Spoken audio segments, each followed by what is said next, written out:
Uh, Raghavendra, okay. I'd like to request Raghavendra. Hi, Raghavendra wants to need some Yeah, can clarifications. you able to hear me? Yeah, yeah. Yeah, hi Raghavendra. Yes, Actually, please. Yeah, good evening to this. Yeah, how are yeah. you? Hi. I'm doing good. Please, yeah. Good. Anything I could Yeah, help you out, actually, please. yeah, this is regarding PMP exam. I'm planning to take sometime early next year. Okay. My doubt is like, okay, I have now Pmbok 6 guide, and if I read that, that is going to be, I mean, enough, or do we need to follow once 7 release? Do we need to study that one as well? What is your Well, view on this?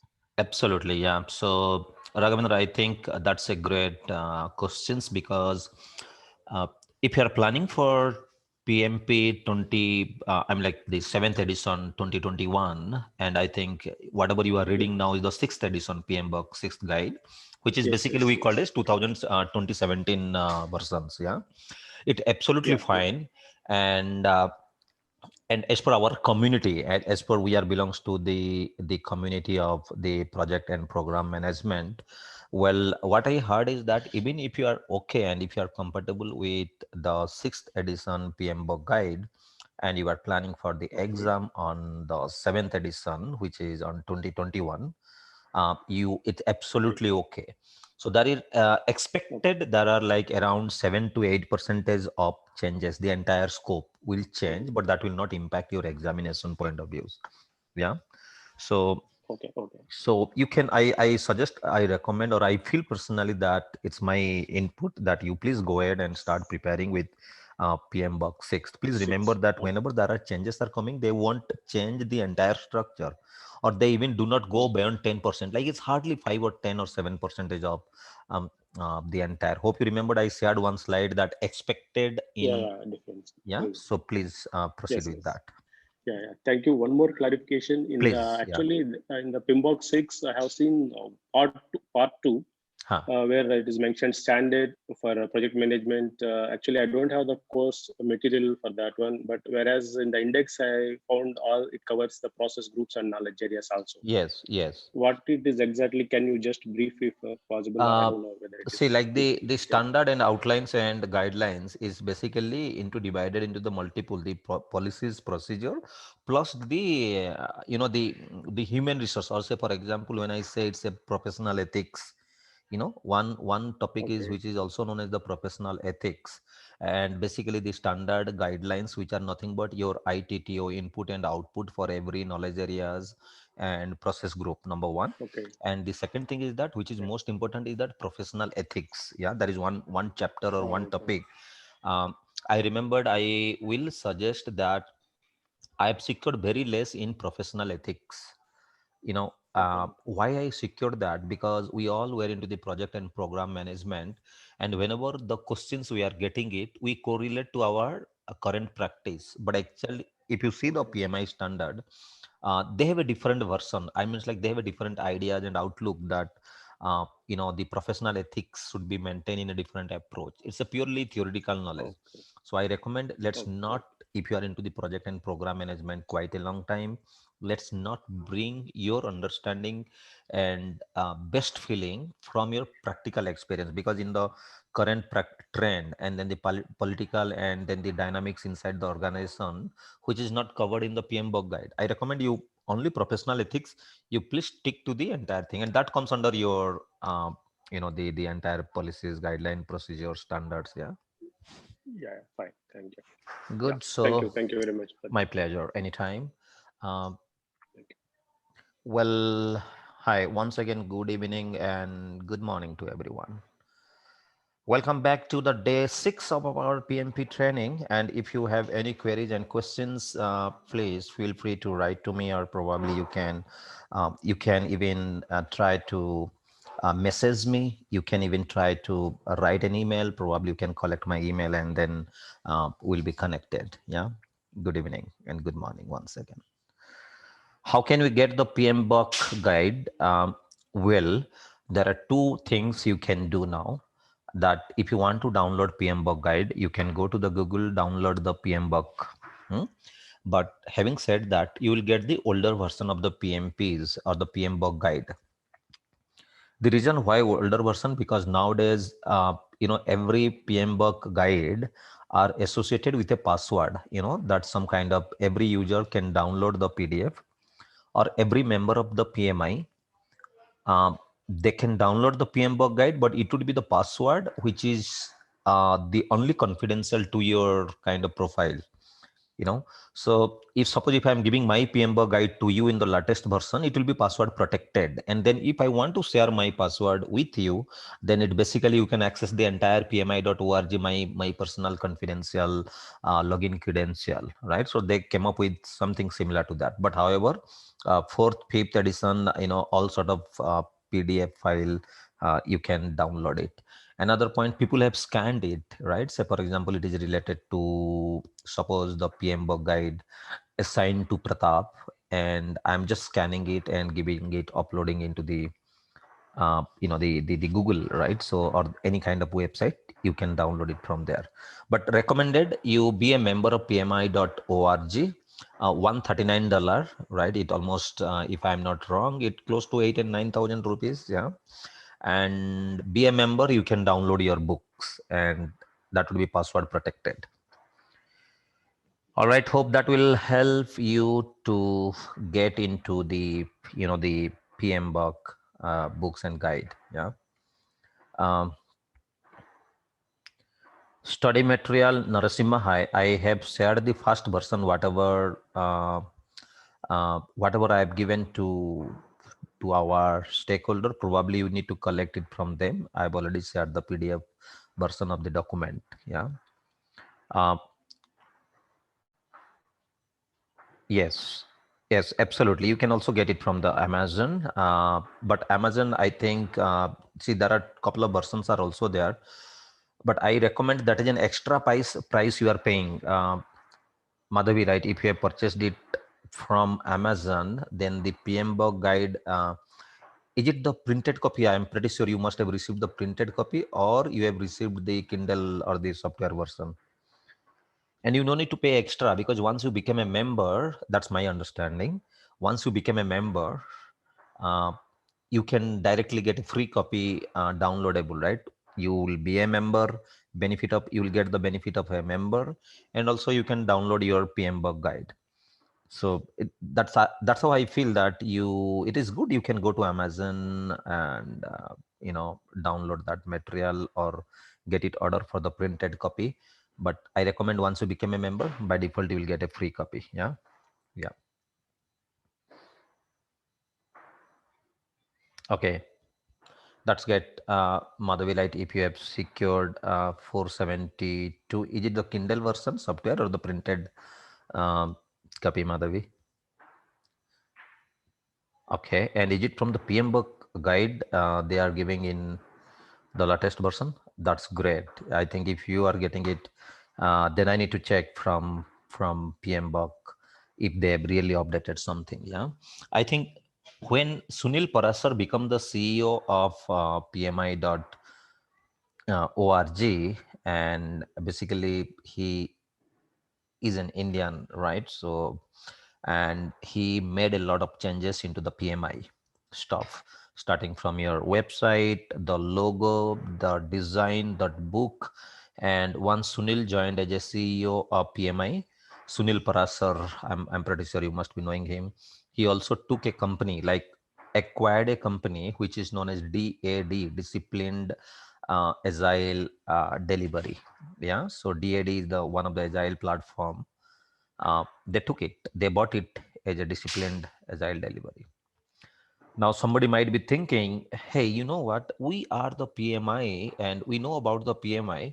We have a PMI SCP certification, Agile Certified Practitioner. Then what is the reason they bought Disciplined Agile Delivery, right? So that is one of the, and remember, DAD is one of the agile framework. And basically, by seeing the popularity of the agile framework, the Scrum, Extreme Programming, Kanban, FDD, RUP, DSDM, ASD, open source, lean, RAD. So DAD is also one of the framework. So basically, they wanted to make their presence in an agile community. And when I say it's an agile community, it's basically talk about they wanted to buy or acquire one of the framework under agile umbrella, like Scrum is one framework. Uh, Scrum is by Scrum Alliance, right? So I'm pretty sure you all know about that. Similarly, disciplined agile uh, delivery, Martin Polo. Yeah. Okay. So good. And now there's a lot of changes has been. Okay, if we get membership now, we can get Pmbok 6 only. Yes, absolutely. And you can get the latest version. You can start reading on it, and whenever it will be updated by default in your portal, you can go and download the 7th version, right? The only benefit of being a member of PMI is that you will get a lot of communities. You can get a lot of the books material, the case studies. Even you can access to that journal, right? I remembered when I used to into 20 or 2008 or 9 and 10, when I became the PMP in 8, I started reading those journals, some kind of videos, some of the materials. And till now, 2020 also, I'm already the member of the PMI and a couple of chapters. Yeah. Well, so let's keep that aside. Yes. No, you can download n number of time, any versions, latest version, once you are become a member. That is the benefit of becoming a member of pmi.org. All right. So, uh, sorry, if you can get Amazon, okay, that's great. Any other queries? How can we get PMBOK guide? I think we have answered that. We have not received the recording of 4 and 5. Yes, Najir, you can reach out to our team. You can find it out who are the host, and then probably good. I think almost all the queries. So it's a 1 year membership. Yes, you are right, Raghavendra. It is a 1 year membership. Yeah. And the good part, I will tell you, just I'll take 5 minutes of your time, that you need to understand what you need to do. Uh, I mean, those who are planning for PMP exam. Yeah.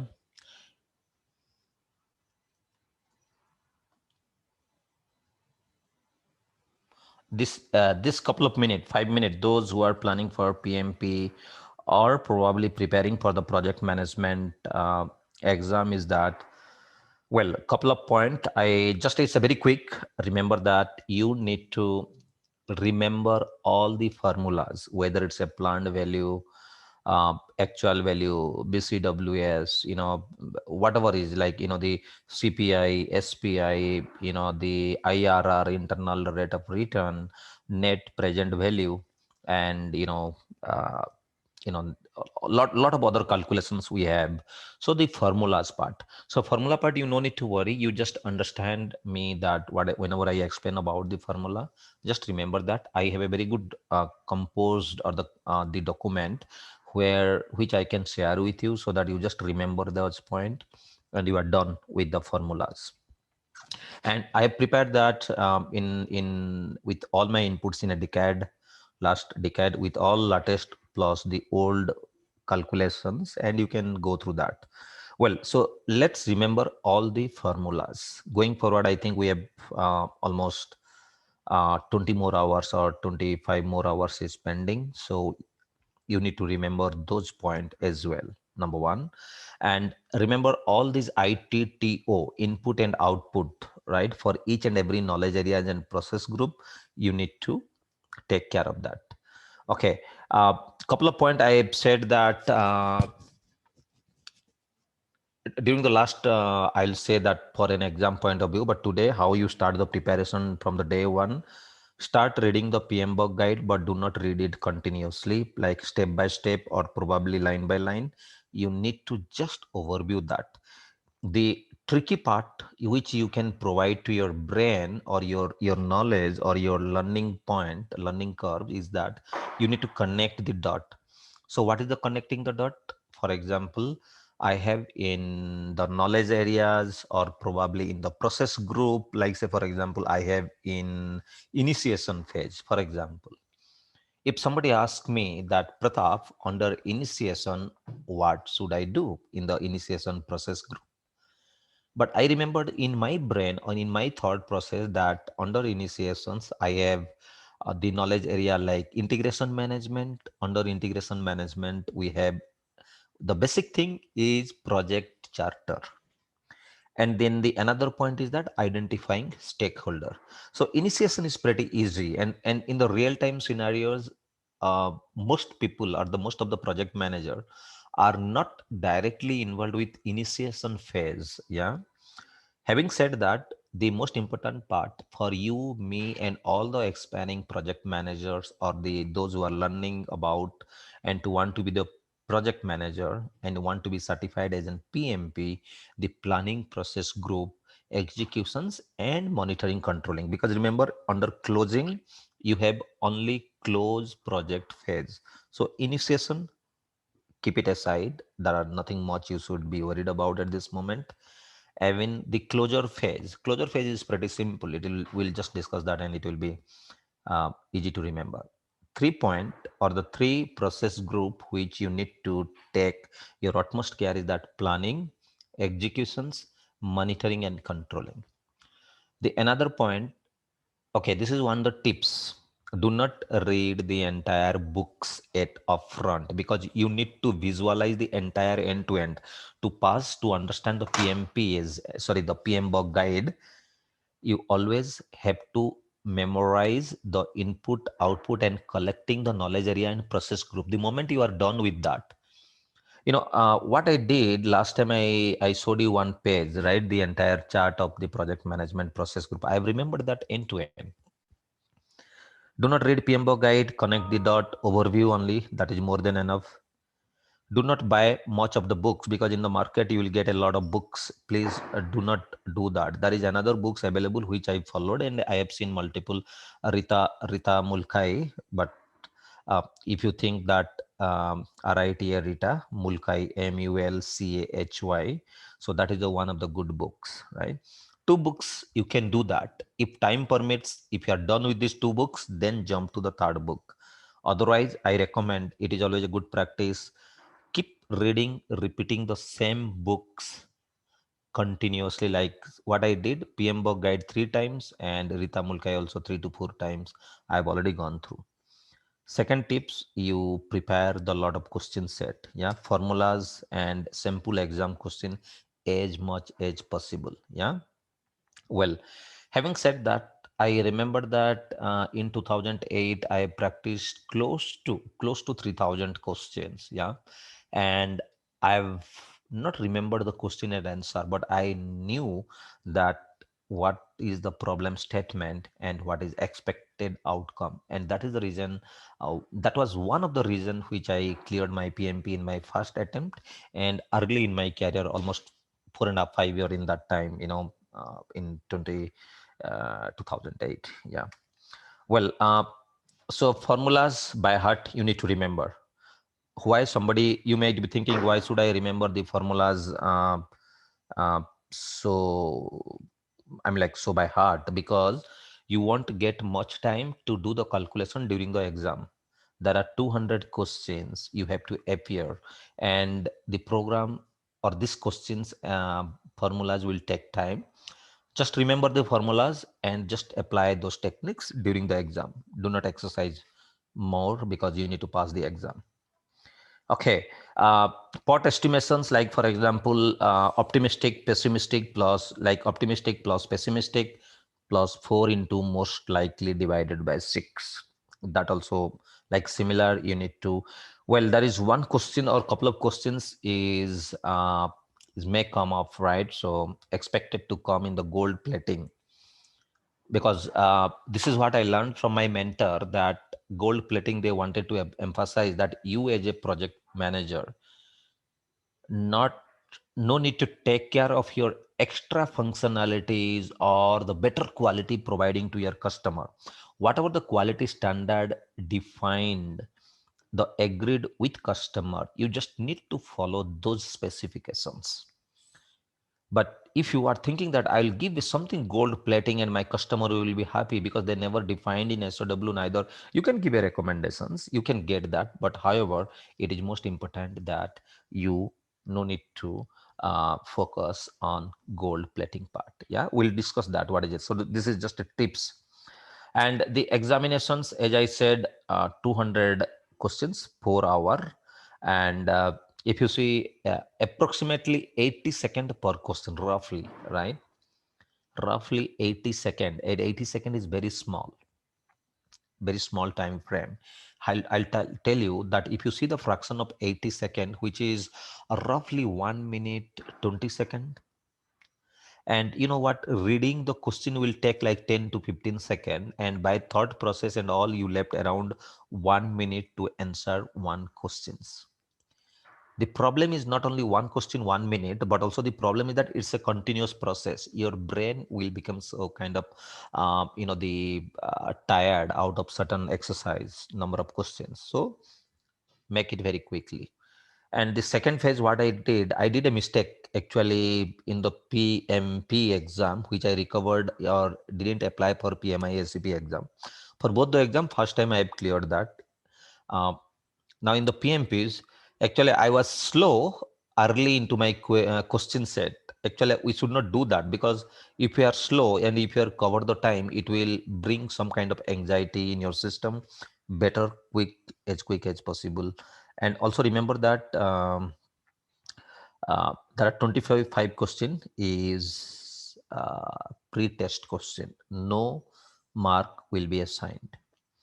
One question, 1 point, there is no negative mark, right? So make sure that you want to be, and also please remember, PMI has never said what is the percentage to pass, but it is believed that somewhere between 60% and 75% you should secure.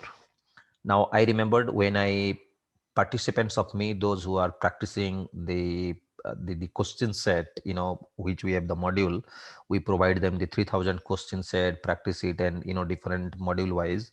So what we say people that do not appear for your PMP exam whenever you have not secured minimum 85%.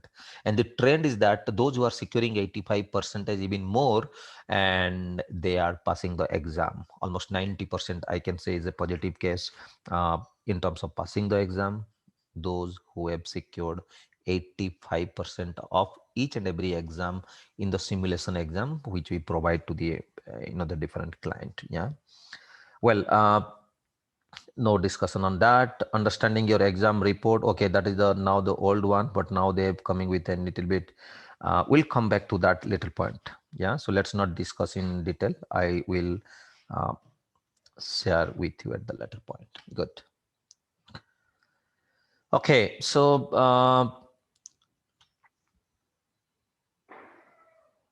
yes, I can show you the slide. Give me a second. Sandeep Palanati, right? So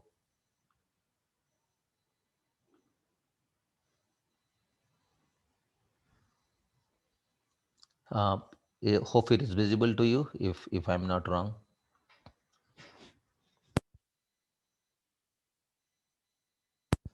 Right? So yes, so this is what you should remember by heart. Take this matlab, you can go to Google, you can go to the PMI website, just download Project Management Process Group, the latest version, which is the 2006, right? Sorry, 2017 sixth edition, 2017. So just download that, and remember that what I did, I always connected the dot, like, okay, after project charter, I need to prepare the plan. Under plan, what are the different activities?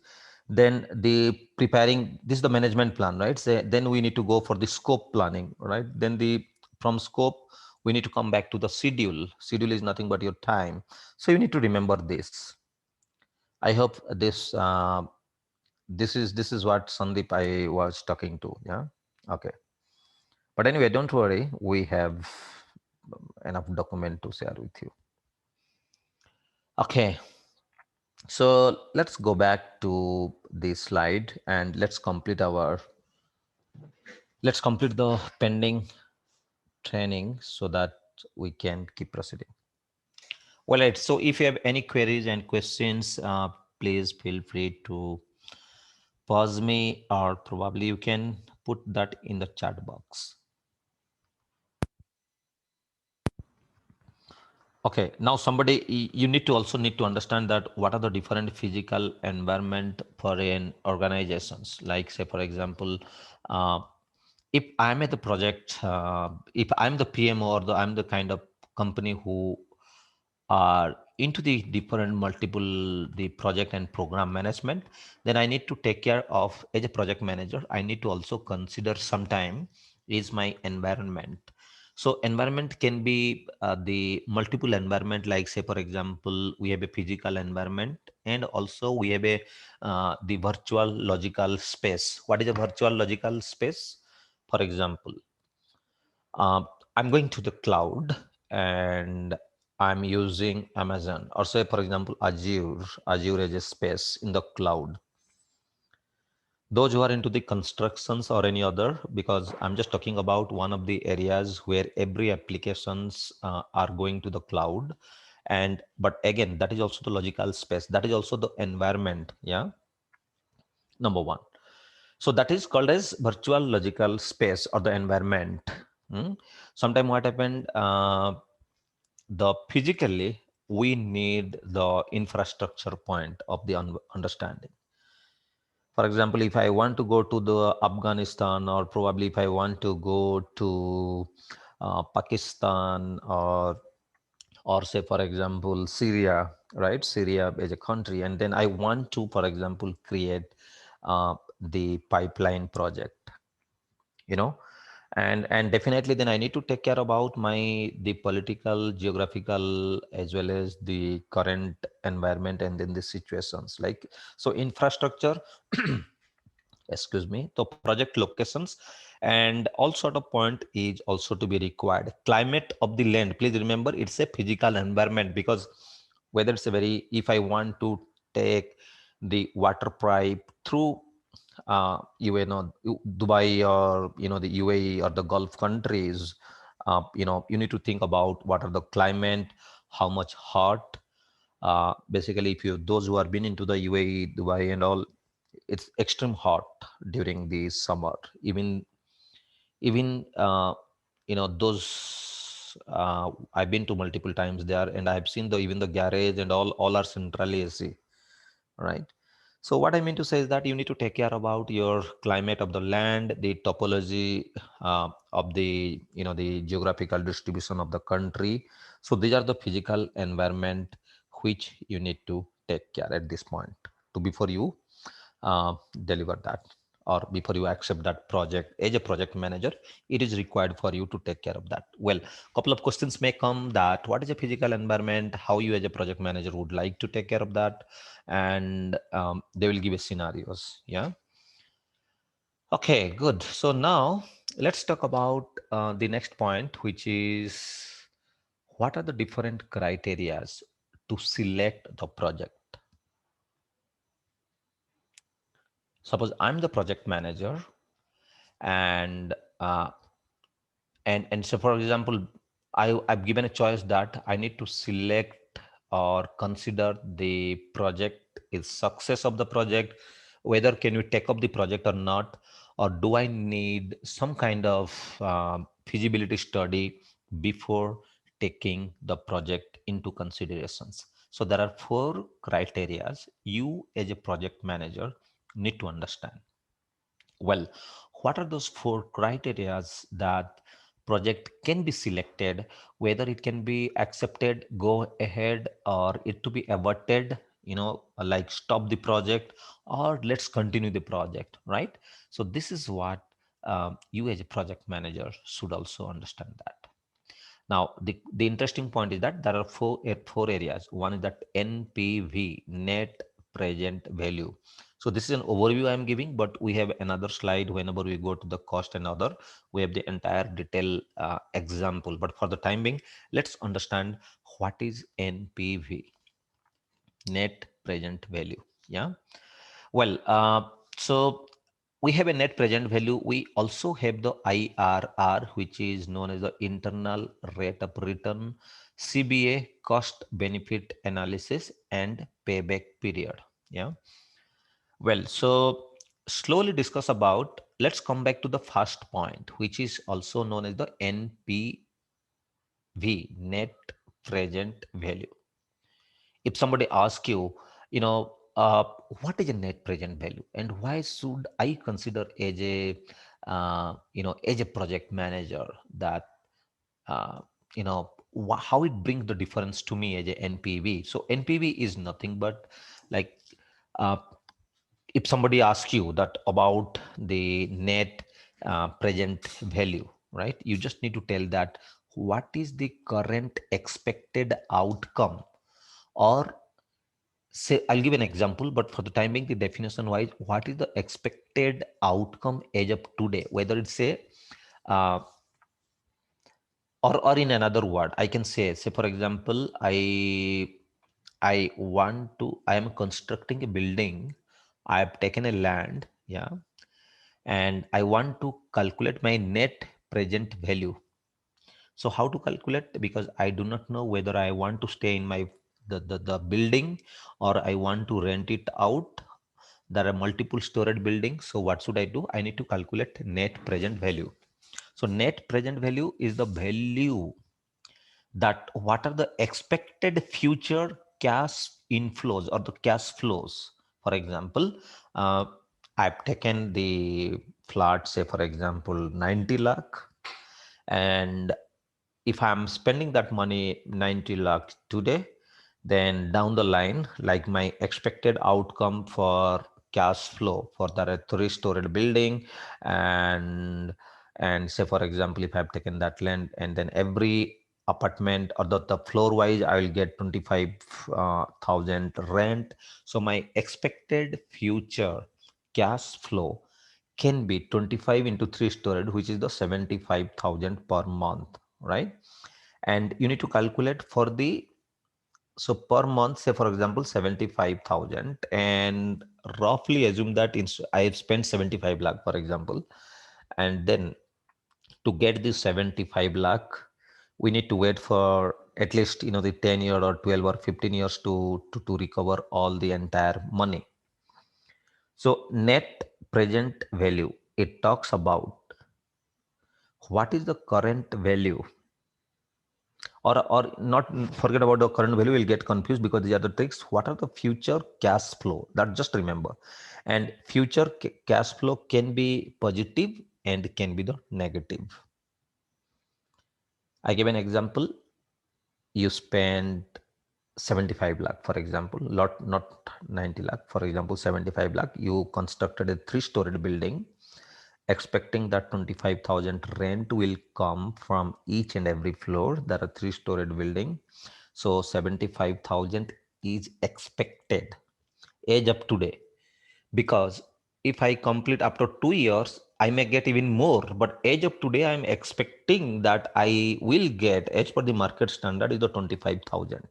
So that is my present, or at the current time, my future cash flows. I have not yet received the money. I'm investing the money, but I've not yet got the money. So net present value is nothing but your all future cash flows. In either it can be positive or negative. So this is what you just remember one point, and just remember this example as well, so that it would uh, definitely help you out. What is an NPV? I'll come back to that as a kind of how to calculate how NPV analysis, but definition wise, just a simple term. All right. So any questions on the NPV, not the calculation, because we have not yet discussed the calculation. Yeah.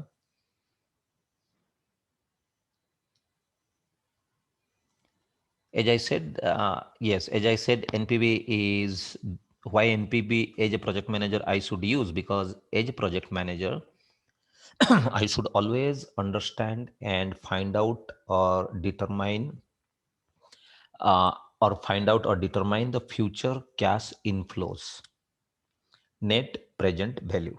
As of today, I'm expecting that I may get 25,000 per floor. So that is my NPV, net present value.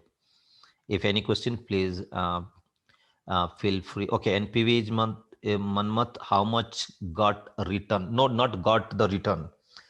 How much will you get? Because this is the project selection criteria. Your project is not started or sometime in progress, yet to plan, but you need to calculate your net present value. How much you got will come directly about your ROI, return on invest. Like this is what I spent 10 rupees, I got 15 rupees, so I got 5 rupees profit. Like we are not calculating that simple. As of now, for example, if Reliance spent around, say for example, 1 lakh crore rupees in 5G setup.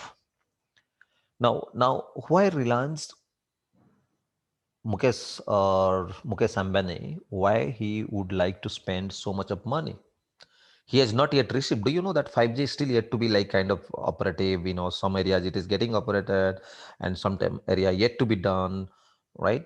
But the 5G point of views, why Reliance, Mukesh Ambani is spending so much of money? So first of all, they have calculated that if I spend this much of money, then I may get, for example, 1 lakh subscriber, or like say, for example, 20 lakh or 50 lakh subscriber. And if I get 1,000 per month, then this much of X amount of money I will get it. That's my return on invest. But each and every point, before considering that, sometime what happened during the evaluation, they will calculate that net present value at the current position. How much? Yes, you are right, Himabindu. Potential future output from the project. So how to do the future value? Because you are doing it at the current situation at this moment. If I am taking a investing a flat, then I'm expecting that if I spend 75 lakh with land and I construct 3-story building, then in future, age of today, I'm saying age of today in 2020 November, I'm expecting that I will get 25,000 for each floor.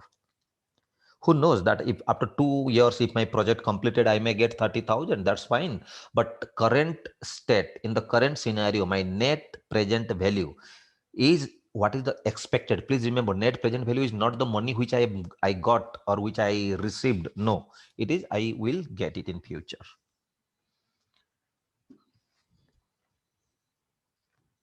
Yes, I'll come back to that. The Somebody says, is that my internet is my voice is okay? I mean, this loud and clear. Or still you find, no, I think I'm using 5G, should be fine. Yeah. Okay. Good. So if there are no questions, we'll move to the next. Okay, net present value, you are clear that age of today, what is the expected output in future? Hmm? Okay. Now somebody asked me that what is the difference between, I think, thanks, Bhaskar. Yeah. Okay. Good. Madhavi, you asked how does NPV is different for what is it like uh, from the ROI, return on invest, right? So that is your question, that NPV versus ROI. Well, so it's pretty simple actually. Like ROI, return on invest, like it is mostly you calculated at the current state NPV. But I'll give an example whenever you want to learn about NPV and ROI. There is a small example, but let me complete very quickly all those points like future cash flow, your time value for the money, and then I'll come back to your queries. Yeah, ROI and NPV. All right. So now this is what the next slide. Like NPV is the net present value, which is nothing but the sum of the present values. The sum of the present values is the calculated. This is the calculation for both positive and negative cash flow, NPV, net present value. Yeah. Okay. Now, what is the calculation for NPV? If somebody will uh, ask you that in this example, It's pretty simple. Okay. Net present value is nothing but today's your expected cash flow, right? What are the expected cash flow minus today, what exactly, like say today's invested, how much I spent. Today I spent around 20,000 rupees in my certifications, but as of now, if I become a PMP, then I may get a salary of, say, for example, 40,000 or 30,000 extra.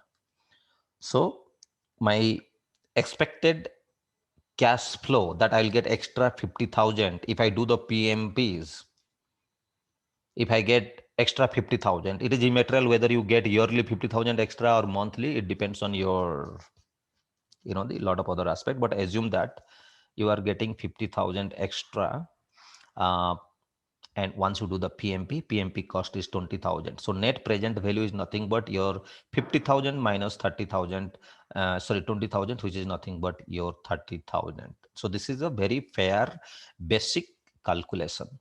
NPV. So what is the current expected cash flow minus today's or the current expected or the cash outcome or the expend, right?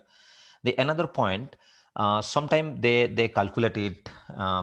If you see that in this diagram, year 0, 1, 2, 3, 4, 5, cash flow, like say for example, this is what I'm just in the first year. 0 means it is sometime it considered as the investment. Okay, and suppose this is my 10,000 first year.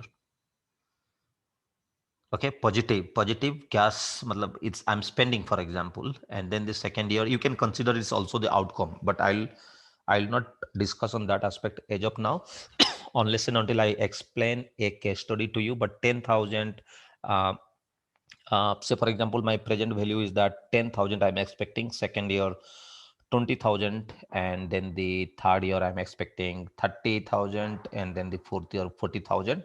And for my cash flow, the negative value, which is 1 lakh rupees. Yeah. Now, so how many, like say for example, this is what I have given, like 10,000 for the first divided by into this calculation is nothing but 1 plus number of time period. Uh, I know you will get confused, but uh, okay, so we'll make it very simple actually. Let's not do it here. Okay, the calculation, let me tell you so that you can understand. 10,000 for the first year. And if you see, it is since the first year, like 1.10, like why 1.10, which is nothing but NPV, net present value, is nothing but cash flow.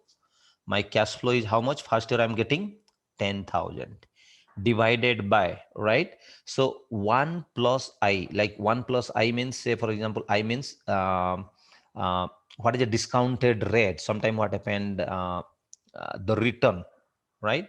So again, I need to explain you what is a return and all. But for example, this is the time. The first year is the time. This to the power, this is to the power equal to 2, means it is the second year. This is power 3, right? Is the third year, and then 4 year. This calculation minus my initial expense, which is nothing but for the first year. That is the cash flow. But this is a negative. Remember, what is a negative cash flow? Which is I'm uh, investing, for example. So 10,000 is the 20,000 second year, 30,000 return third year, and 30,000 again on the fourth year, right? So this is the fourth year minus my initial expense, whatever the value is coming, it is nothing but your net present value. Now 1.10 to the power 1, it's nothing but it is saying that 1 plus rate of return, or I'd say like required return rate. Say for example 10 percentage I'm getting the return, right? So 1 plus 10 to the power t, right? So that's how I'm saying 1 into 1 point, it's 10 percentage is nothing but 1.10. So that also you need to calculate. Anyway, uh, just for the time being, you just need to understand that this is the uh, what's it, the NPV calculations. Whenever net present value is more than 0, if it is a negative, do not take the project or do not consider the project. There would be a clear exam point of views. They will ask if my net present value is, say for example, any negative term, they will give minus 20,000, or say for example minus 10x of initial 3-month investment. The moment you find NPV is negative, then if NPV is negative, which is minus, then do not take the project. You have to reject the project. If net present value, that you are expecting that there is a possible outcome in future, then take the project. Yeah, so there would be definitely a questions. NPV is greater than 0, select the project. NPV is minus, do not select or accept the project. It will be the bleeding project. Bleeding means you'll be just spending the money but no outcome. All right, so net present value. So we have a cost. During the cost slide, we'll discuss about each and every calculations. But let's remember for the initial net present value. Yeah. Okay. So LPV, how are you calculating? As I said, I repeat once again, the case which you are, say for example, whatever you are uh, providing or expending, right? So basically you can consider in that aspect, divided by 1 plus number of year, like you are looking at it, or the discount rate. Sometime it called as the return, and to the power the number of number of year, right? So this is what NPV calculation.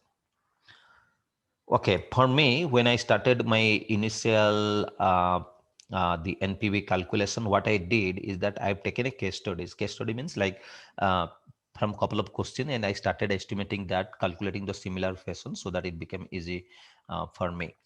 Well, having said that, we have another point, like say for example, internal rate of return. Now, somebody may think that internal rate of return is more complex than ROI, or I mean like IRR is the short form, and internal rate of return is definitely one of the complex situations, or probably I can say not a straightforward calculations. And it is exactly the metrics which will help you to find it out, the profitability of your investment. I repeat, the profitability of your investment. What is a profitability? When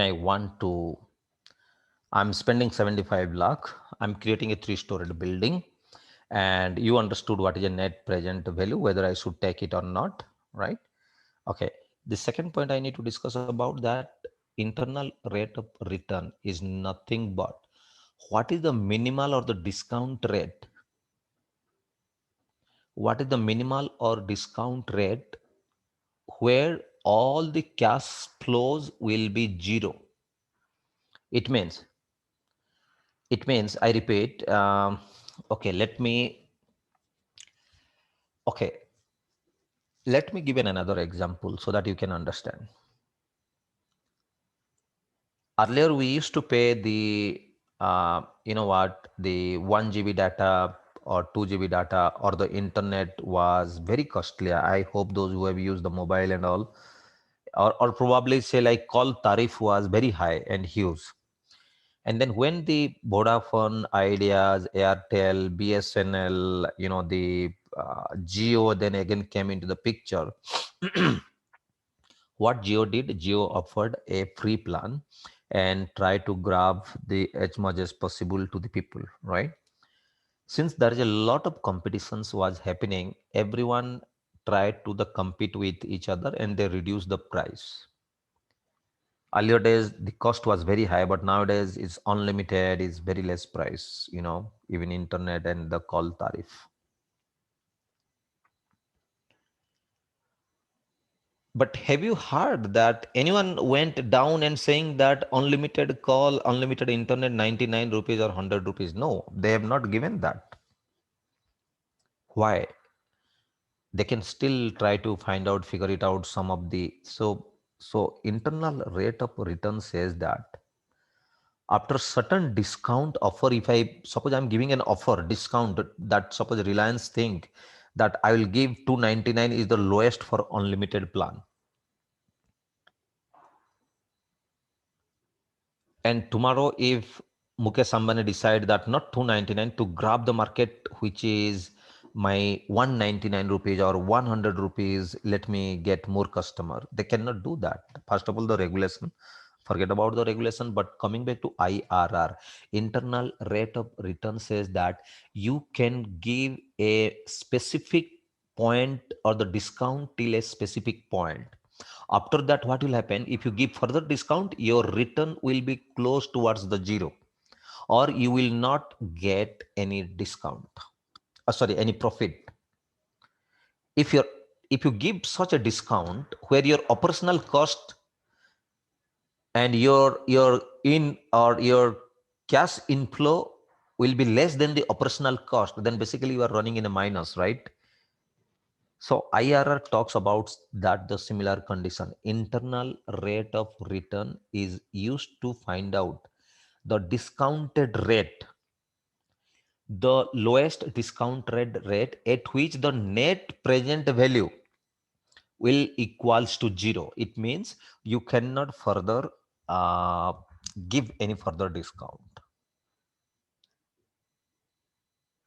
If I want to give the further discount, then I will run in a minus, right point. So IRR is that point where you need to see that what is the lowest point where your or what is the discount rate you are giving to the customer where your cash inflows equal to zero. Equal to zero means what? Like you are spending 10 rupees, you are getting 10 rupees. So that is net to net balance, right? So if I give 20% offer, then I may get more customer, but my profit is zero, because if I give 20% offer, then my operational cost is equivalent to the price which I'm getting it, or cash inflows. So that is known as IRR, internal rate of return. So, so what is an internal rate of, or in simple term, in English term? First of all, I'll tell you, I'll make it very simple. The first of all, it's an internal they've given. What is internal? Which is, for example, I as a company owner, it is internal to me. It is not to you or anyone else, right? So my customer and anyone else. So what should be my internal rate of return? Means at any specific point below that price, I cannot go less. If you do some kind of negotiation also, I cannot go to the rise. In another word, you must have gone to the offer price, Diwali offer, the 30% or 50% offer. Basically, they are writing 50% offer, but that does not mean that they are actually giving the 50% offer. They knows that even 50% offer is not their internal rate of return, because IRR says that for them, that if I give 80% offer, then my operational cost is equivalent to what money I'm getting, and hence there is zero profit. So you as a company or a project manager should know about what is your internal rate of return, or at which point you should not go down. So that's how, in a very simple terminologies. Hmm? So let's not calculate this, because you will get confused unless until I show you the actually. So it is a discount rate at which your NPV becomes zero, net present value. Again, what is a net present value? As of today, what is my expected outcome or the profit I may get it. Another example, somebody said that I'm taking a project, that okay, I'm taking a project now. I'm saying that I'm buying a BMW car or a Ducati bike or BMW bike or Harley Davidson bike.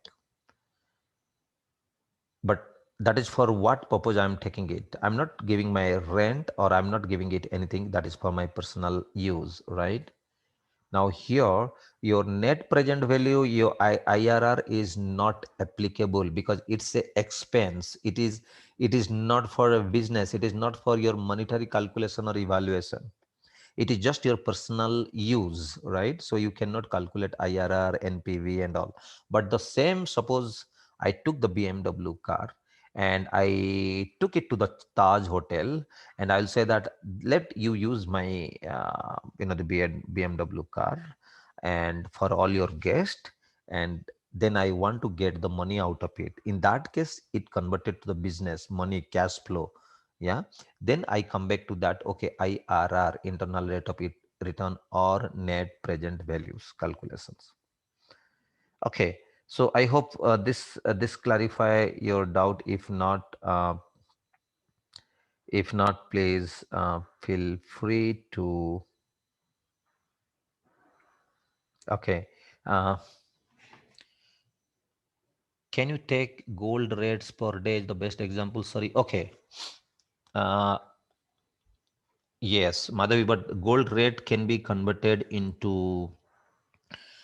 I'm purchasing, okay, but I don't know. To be very honest, I've not bought any gold recently, but I do not know the current price. But if it is a 50K per 1 gram or 10 gram, whatever. Suppose if I'm buying a gold ornament, Dhanteras, recently it went, yeah. And if I'm investing it for my personal use, then you don't need to calculate for IRR or your NPV, makes no sense. But if I'm buying the gold, and sometime what happened, if it is a personal use, probably you can calculate that, okay, like I can give it back to my uh, to my kids, to my daughter, or in future if I can keep some mortgage and get the money, like you can think about that, buying in 50,000 rupees, after 2 year it will become 70,000 rupees, right? And then only if I'm mortgaging this or mortgage to this into the bank and getting the money, then your IRR applicable, your NPV is applicable. If you are buying for the investment to give it to your daughter, your son, and all for that future use, then you can calculate the NPV. For if you are not using for any kind of encasing or probably using in future, it is only your personal use, probably no NPV, no IRR. Yeah, good. No, that's fine, Madhavi. That can be the example as well. Yes, Gangadhar will do that. I have that Excel sheet for NPV. Definitely, I'll show that NPV for the time being. I'm just discussing with the point. I think we need to define the time period. Yes, yes, yes. That is the time period is nothing but where you are thinking that where you start your monetary cash inflows, like in 5 year or 10 year or 2 years, or say for example, if I'm investing in share market and I'm investing suppose 2 lakh, and I'm buying say for example Infosys share, then I'll wait for 5 years my expected plan and see how the fund is happening. Yeah. So yes, the time frame is also required for your. You are right, Srinivas. Cost benefit analysis is investment. Okay, and expected outcome may more than the, yes, positive or negative. That's what we discussed. Uh, it can be like say for example positive cash flow, right? Say for example, in future I may get more money. Sometime what happened, it can be also the negative, which is nothing but your investment. Very good. If I'm building example, we have 75 lakh, and if I want to make my NPV zero, uh, in 5 year, okay. Well, okay, here there's a tweak. Sai, if you asked me about if you are taken a matlab you are investing 75 lakh, and if you want to make my, see, NPV net present value, okay, somehow you might be correct, but remember NPV is always calculated on the current condition to take a decision yes or no. Yeah. After 5 year, when after 5 year your NPV might be kind of but it cannot be zero. For example, net present value would be definitely high, right? Say for example 75 lakh uh, after 5 year, again it must be in 1 crore, but after 5 year, again your net present value, if you are planning to sell in future, if you are doing some customization, you are investing some money and you are expecting 1.25 crore, then your net present value will change. Yes, you are right. uh, Internal rate of return per month. No, okay, this is somehow correct, but I'll show you the Excel sheet as Gangadhar asked. We'll do that in Excel sheet so that you can understand in a better way. Yeah. Okay. Summary. Uh, what is a summary? Let's talk about net present value. One line about net present value. That whenever you calculate NPV, it is nothing but the age of today. It is not a future. It cannot be net present value is not calculated on the future basis, right? It mostly calculated because we need to take a decision whether I need to invest on the project or not, whether I should buy or not, whether I should invest in the share market or not, or probably I can buy in the gold or not. So net present value is talks about that what are the expected present cash inflow, and then what are my present cash expend. If as of now I'm spending 75 lakh in my building, at the same time, like say for example, if I sell the flat today, after a month or a weeks or whatever, I'll may get 80 lakh. So my net present value is the 5 lakh profit. That's all. So as of now, this is number one condition. And then the second thing is that you also need to calculate the number of year. After 5 years, suppose you want to sell it something, that also can be calculated. But again, that's how you need to find out the number of year. IRR, internal rate of return, is nothing but it talks about uh, the discount rate which makes your net present value, or I mean like all your cash inflows equal to zero. Yeah. So as I said, one the Reliance Jio broadband, they cannot come below 299 or 200 plan or 199 plan, because if they come down for the unlimited plan, for the unlimited internet and incoming and outgoing, uh, they will incur the loss. It will go on minus and it will become the kind of so that's how, on that point, that 199 rupees or 200 rupees or whatever the price below which we cannot go is known as internal rate of return, the discounted rate at which we are offering the product to the customer, below which we cannot go. If we go below to that price, we may lose the profit. I'm like, it will go on minus. Yeah. Okay. So these are the only 2 3 calculation you need to do, but in this slide we are just talking about um, BC, benefit cost ratio. We have not discussed IRR, internal rate of return, and also the what is it, the net present value. Yeah. Okay. Now let's talk about.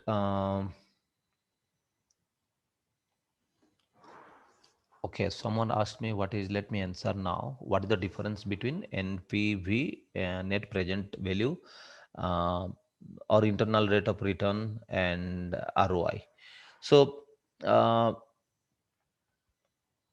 okay, I'll pause this because, sorry, I have to take these questions later, because unless until I discuss a couple of points, because you need to also understand ROR, rate of return, and then the rate of invest. Allow me some time so that we'll discuss those points. Yeah. Okay. Benefit cost ratio, I will not discuss now, but 2 points which I discuss now is that net present value and your internal rate of return. Any questions on IRR, NPV, excluding the Excel sheet estimation? Theoretically, like, is that any questions which is puzzling you, didn't understand? Yes, we discussed only two, about NPV and IRR. You are right, Prabha. Yeah. Anything to be is that if you are clear, or did we understand? I gave an example. I gave an example about, like, say, for example, Geo 5G, the broadband connection, right? Or I gave an example why the Geo plan or the Airtel plan are not coming below. If they are competing, they should reduce the price, but they are not doing it below certain point. Yeah. So, okay. Yes, Prabha, I will do that. Yeah. Um, yes, no problem. Uh, okay. True. That's you are right, Raghavendra. Like, we will do that. I will share with you. I have a case studies, by the way, because this is just my first slide where we are discussing about the IRR and all. So you just need to remember for the time being. And while the cost, critical path, and earned value management, will actually discuss on those points. Yeah. Okay, couple of point. Now, exam pattern, you are clear. You are clear about the project management, the detail. We spoke a lot of detail about projectized organization, matrix organizations, the functional organizations. We spoke about the knowledge areas, process group, how to prepare for the PMP's guide, what is the organizational process asset, what is the iron triangle, you know, that also been covered. So just remember and keep reading all those points, because that may help you to understand. Yeah. Okay. This is the second slide which we should complete today. Good.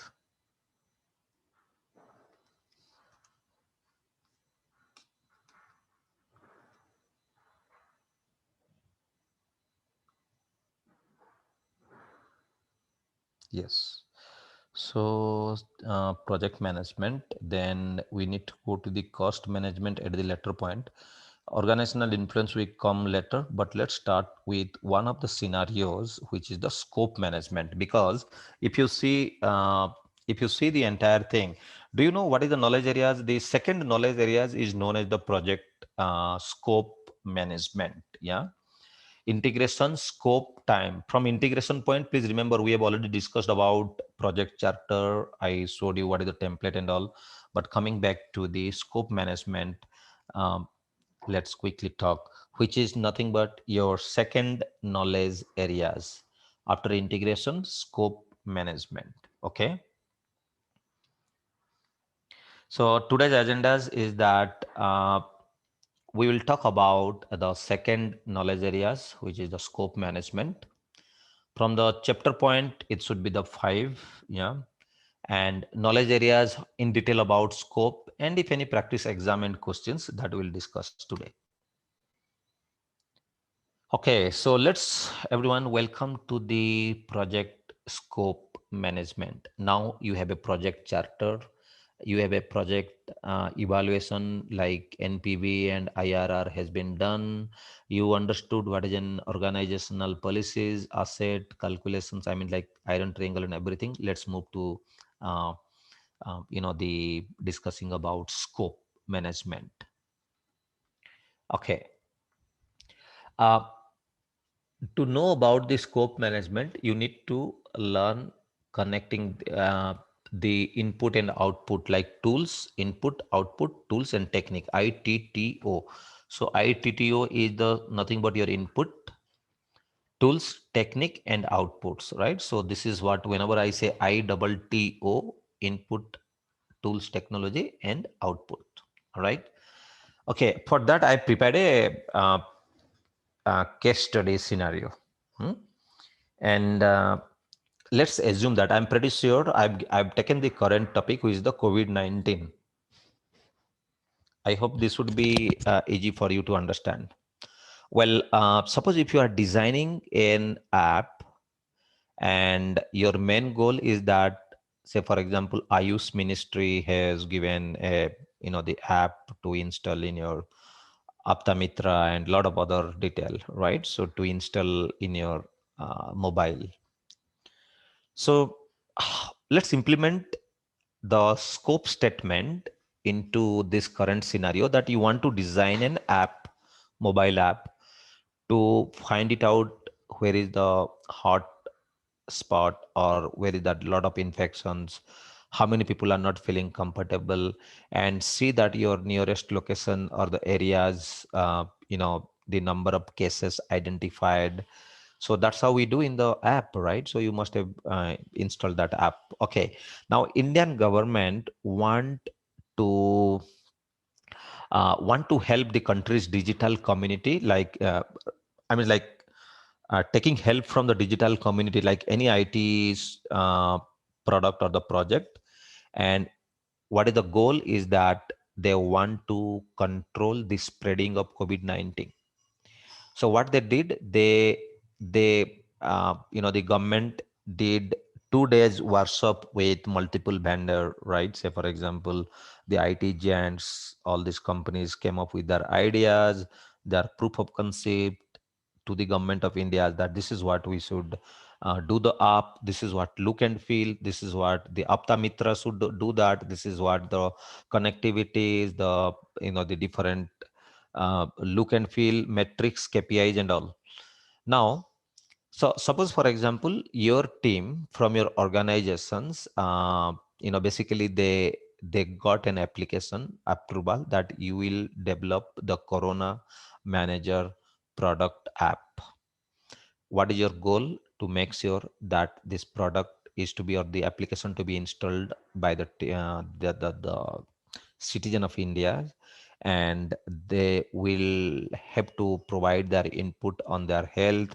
They need to provide if they are on the sick, and also they should get some input from the government that if you are falling sick, like cold, fever, or any kind of breathing issues, then what are the precautions to be done? Yeah.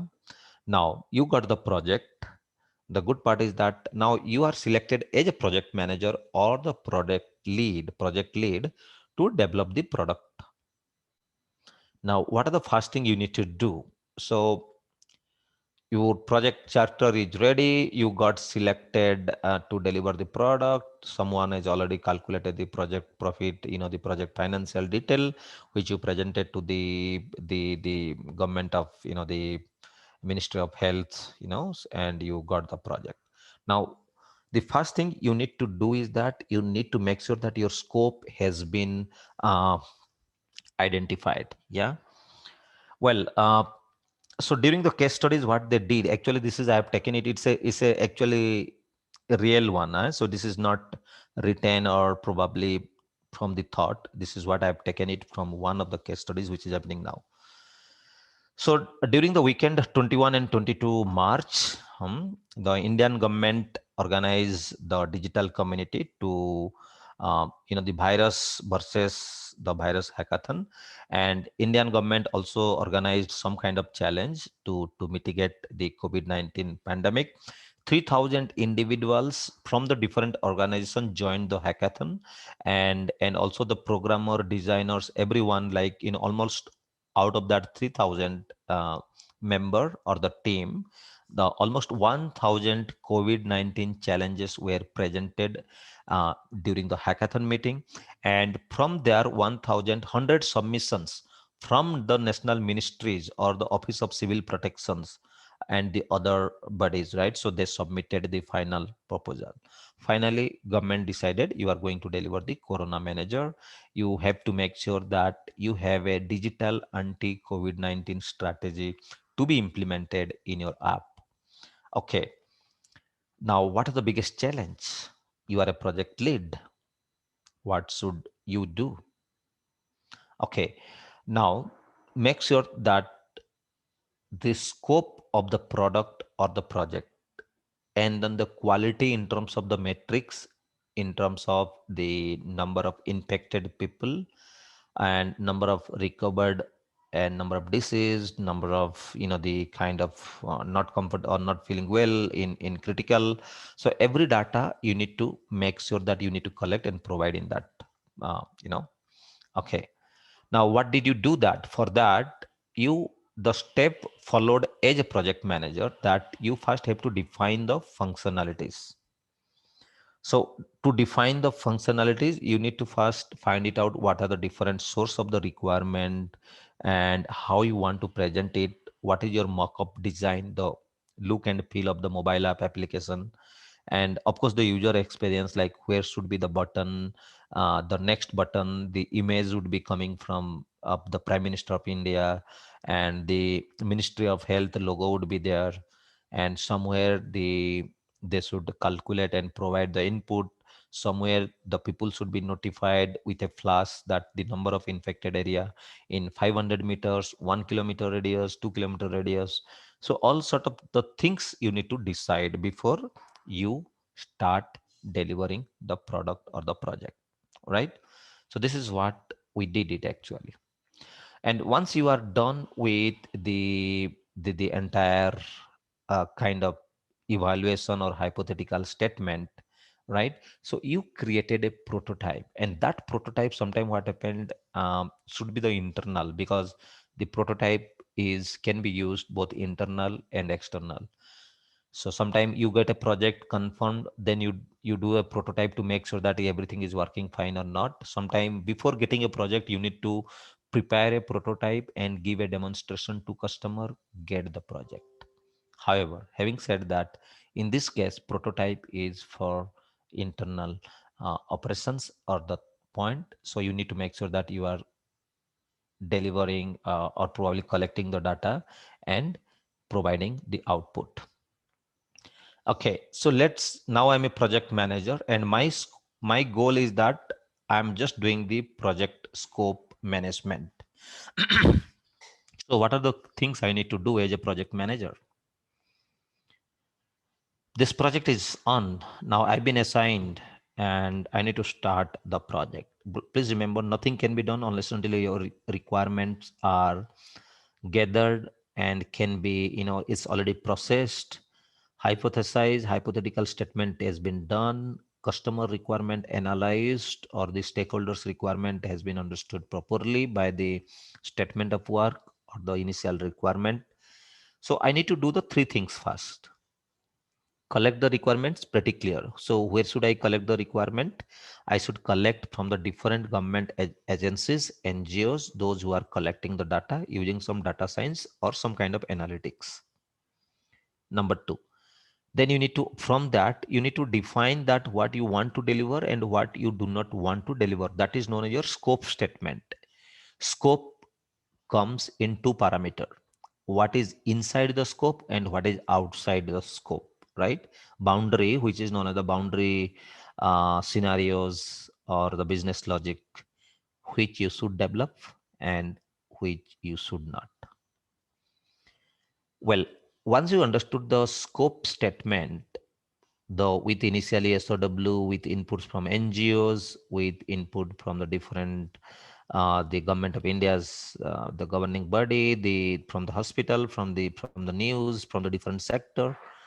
All right. So once you are done with that, the next point is that you need to, once you collect the requirement, then you need to create that your scope statement is ready. What you need to do, you need to make sure that let's implement it, right? So before implementing, one thing you need to do, refine, break the requirement into the smaller part, which is known as the work package.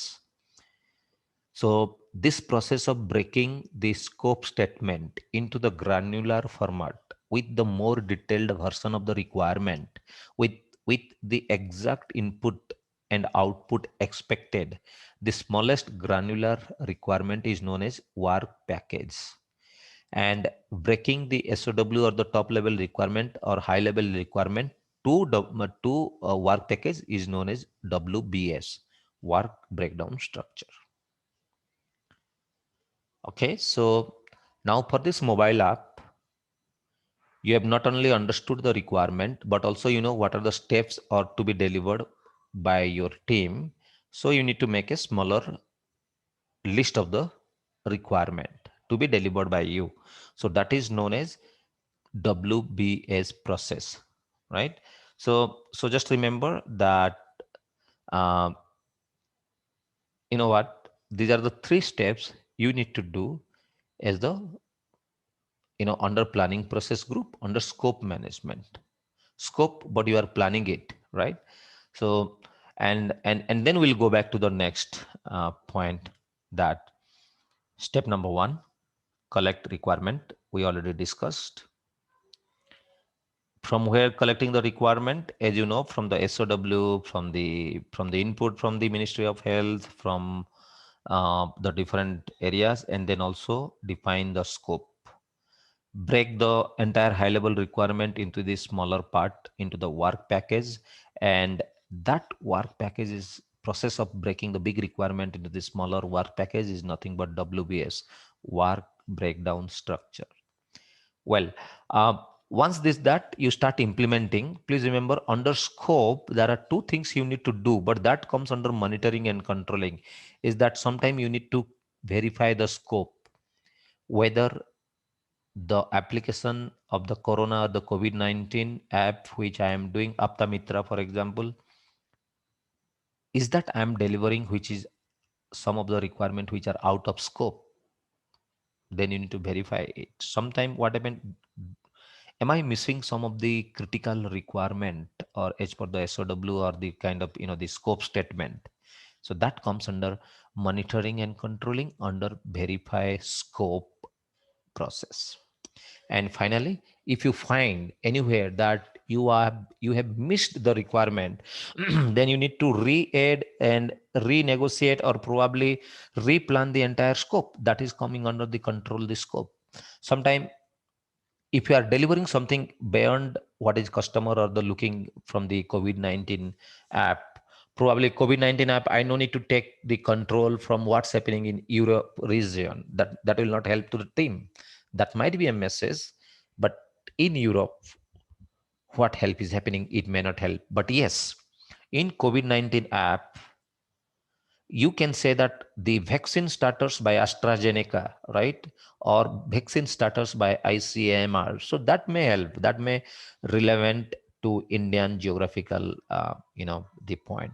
So that is also controlling the scope, which are beyond the scope and which scope not yet covered. Both the things you need to take the control. So for or I can say five, planning phase three, how to do that? You just remember that collecting the requirement, understand the finalize your requirement, and break down smaller part of into the requirement, right, through the WBS, work breakdown structure.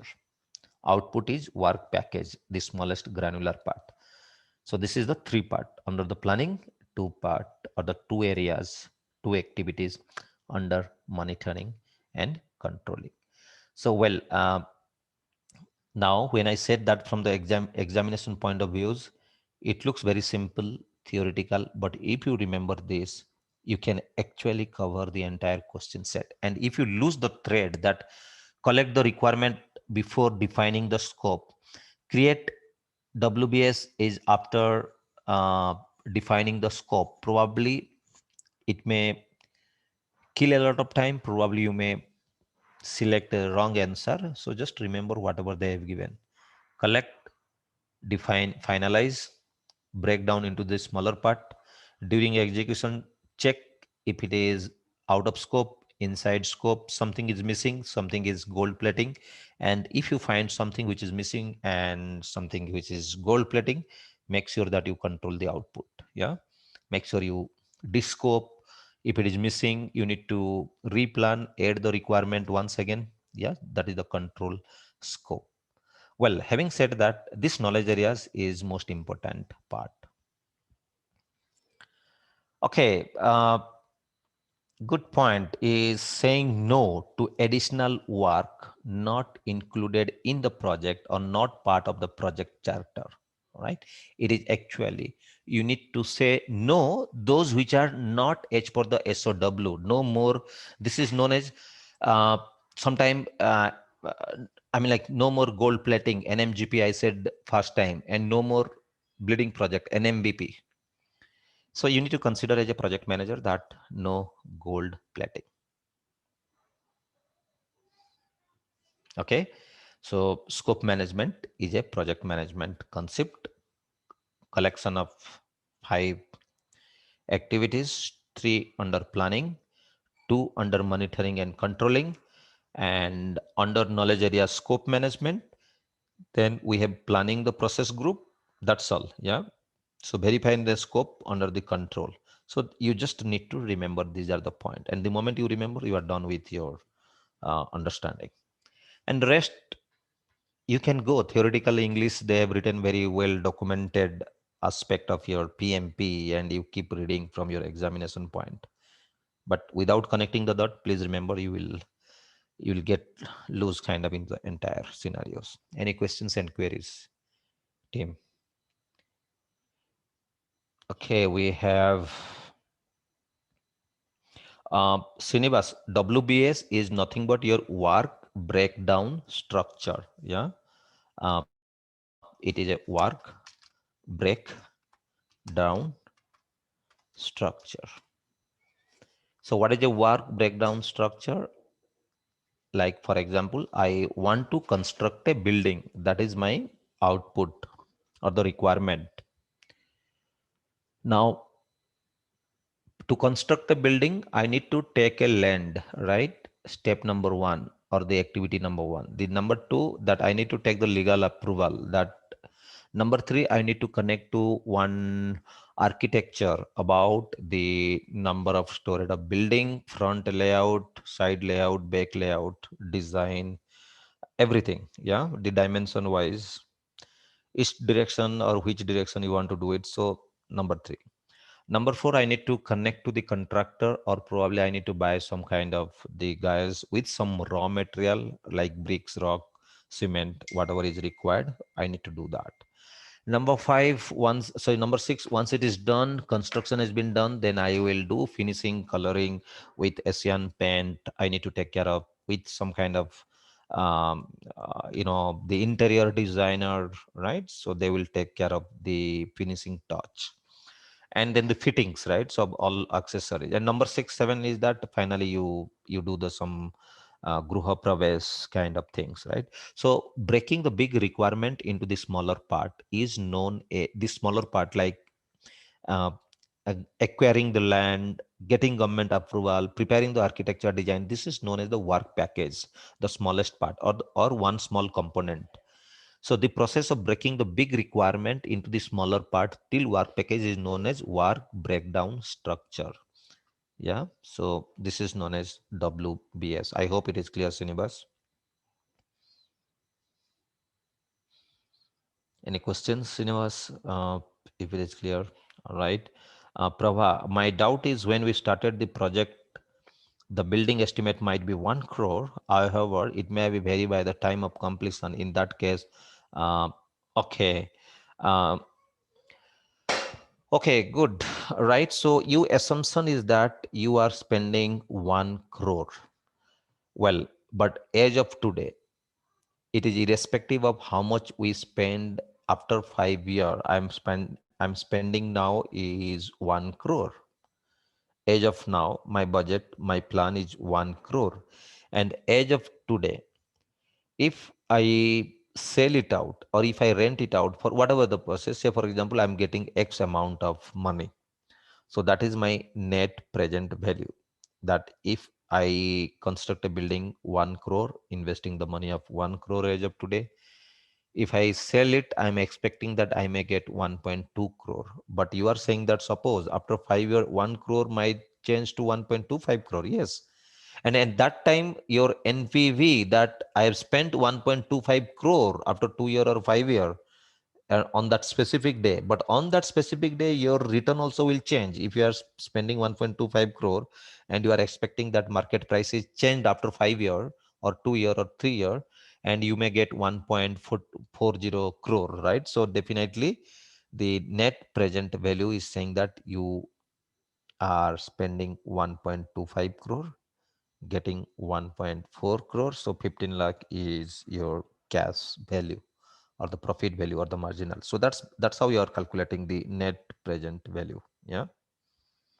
Is it clear, Prabha? Because it has to be calculated age of today. After 5 years, whatever I spend, I will calculate on that basis that I spend 1.5 to 1.25. Then what is my profit on that day? Yeah.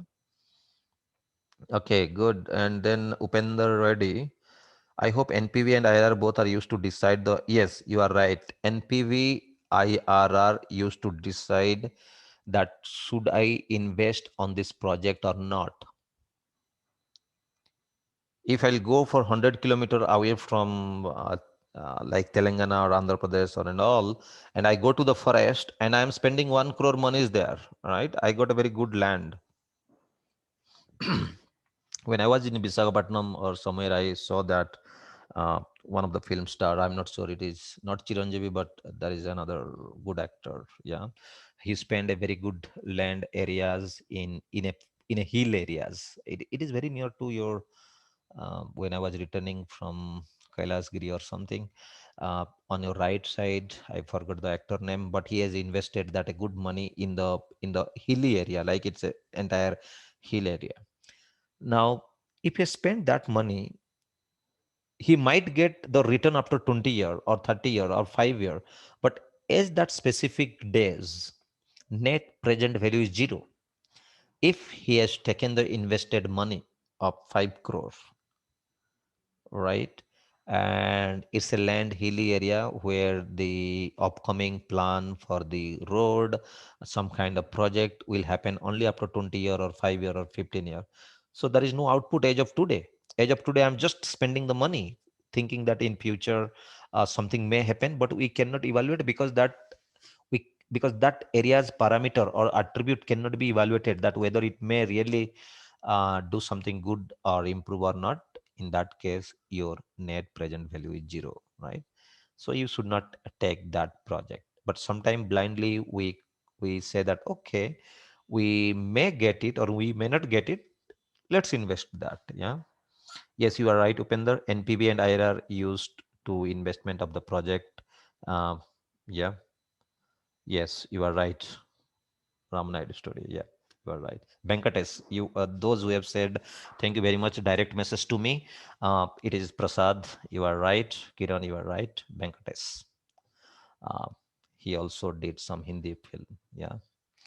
Well, absolutely. That's the point which I was trying to say that collecting the requirement uh, also is planning phase, right? So planning.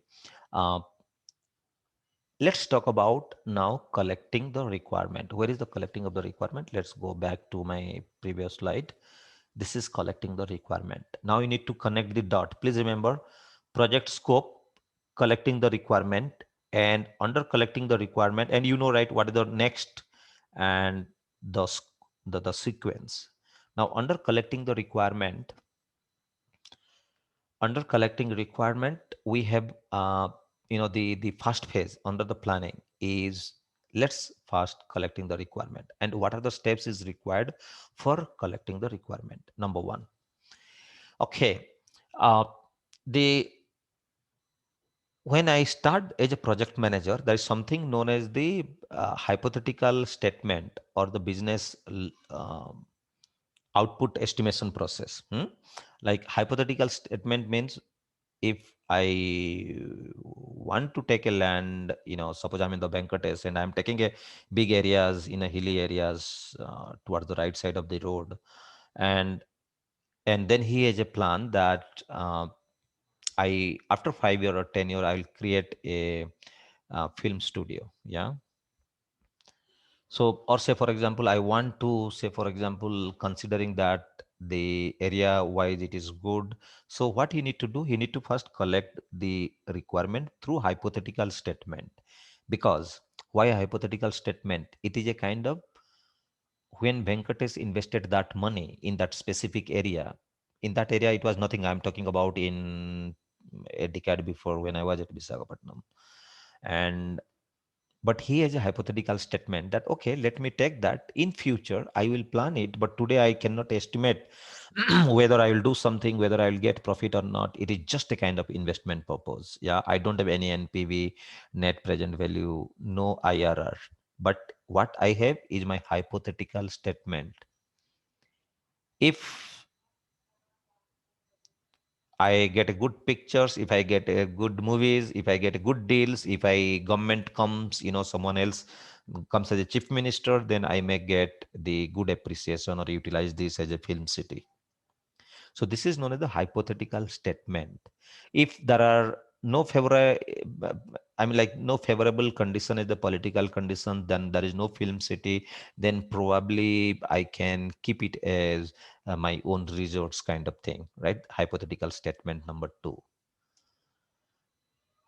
So for each and every requirement, you need to collect the requirement. You need to calculate your, that's what the statement number three, it should be elicited and means well described, analyzed, and with all the detailed ones before you start your executions. Well, having said that, this hypothetical statement is nothing but your alternate conditions. If something happens, if I'm investing, if I don't get money, if I don't get the project approved, right? Say, for example, if Lakshmi Mittal, Ellen Mittal, Lakshmi Narayan Mittal want to established an aluminum factory, right?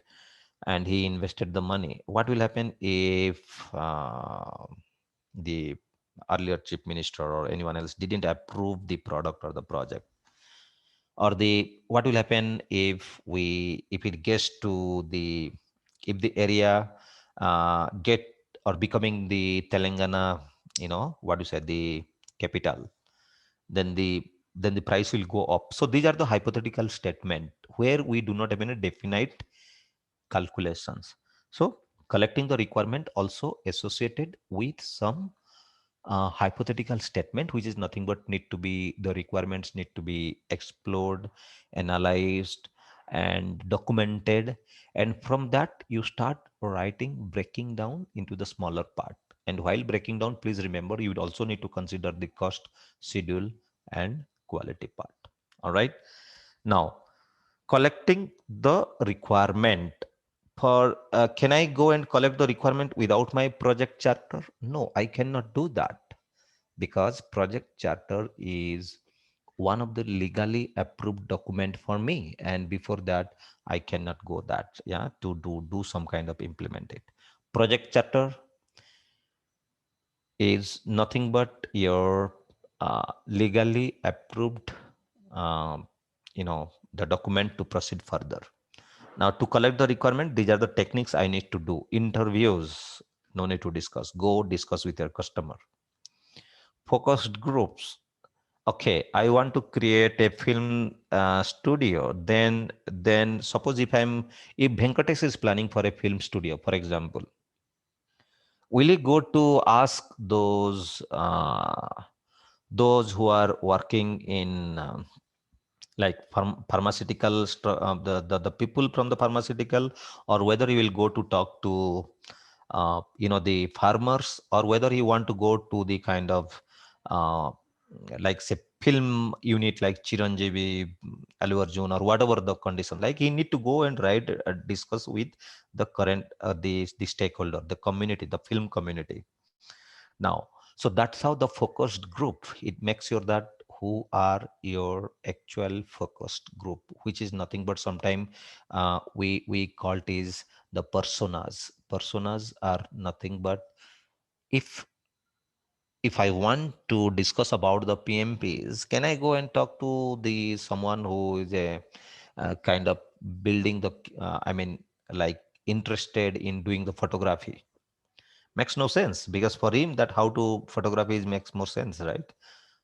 Which lens to buy, how to do that. But if you are a developer or a construction engineer or a the project manager want to be in the PMPs, ITES, non-IT sector, please, then that is my focused group. Well, once I might find it out that okay, you are my focused group, that these are the people like those who enrolled from APSDC, SSDC, those who are planning for resident, I mean like NRIs plus the you know in India people citizen, those who are planning to do that, that's my focused group. And then we are facilitate workshop. This is what the everyday 2 hour we are planning to workshop, so that sometime what happened during the collecting the requirement, you need to take an appointment, yeah, you need to invite the people, right? Say for example, Venkatesh will invite Chiranjeevis or probably the other the film community personalities, and sometime he may take from Ramoji film cities what they did actually, yeah. And that's how the facilitated workshop again will be multiple areas. So and then definitely send with his own team how the design should looks like, what the creativity techniques. Sometimes he need to take care of the group decision making technique, like 5 people will or 10 people will give some kind of decision. And sometimes we need to provide questionnaire and survey, right? Say for example, if I want to start a film studio, will you be happy, right? If you are happy, what you are recommending, and 1 2 3 and 4.